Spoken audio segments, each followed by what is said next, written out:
నీ పని చేయి. ఫలితం నీది కాదు. శ్లోకం. కర్మణ్యేవాధికారస్తే మా ఫలేషు కదాచన మా కర్మఫలహేతుర్భూర్మా తే సంగోస్త్వకర్మణి. మనలో చాలామంది ఒకే ప్రశ్నతో బాధపడతారు.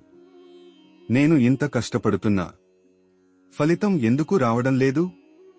అదే ప్రశ్నను అర్జునుడు కూడా అడగలేదు. కానీ కృష్ణుడు సమాధానం చెప్పాడు. కృష్ణుడు అర్జునుడితో ఇలా అన్నాడు.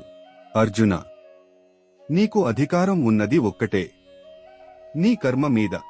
యుద్ధం చేయడం అర్జునుడి కర్తవ్యం. జయాపజయాలు అతని చేతిలో లేవు. కృష్ణుడు చెప్పిన సారాంశం చాలా సింపుల్. పని చేయి, నిజాయితీగా చేయి, ఫలితానికి బానిసవద్దు.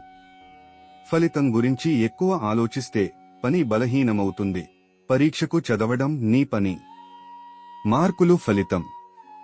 వ్యాపారం నడపడం నీ కర్తవ్యం, లాభనష్టాలు ఫలితం.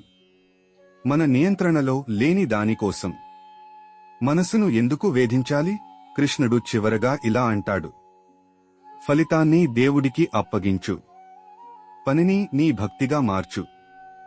అప్పుడే జీవితం తేలికవుతుంది. తర్వాత ఎపిసోడ్లో భయం ఎందుకు పుడుతుంది? దానికి గీత సమాధానం. Thank you for watching.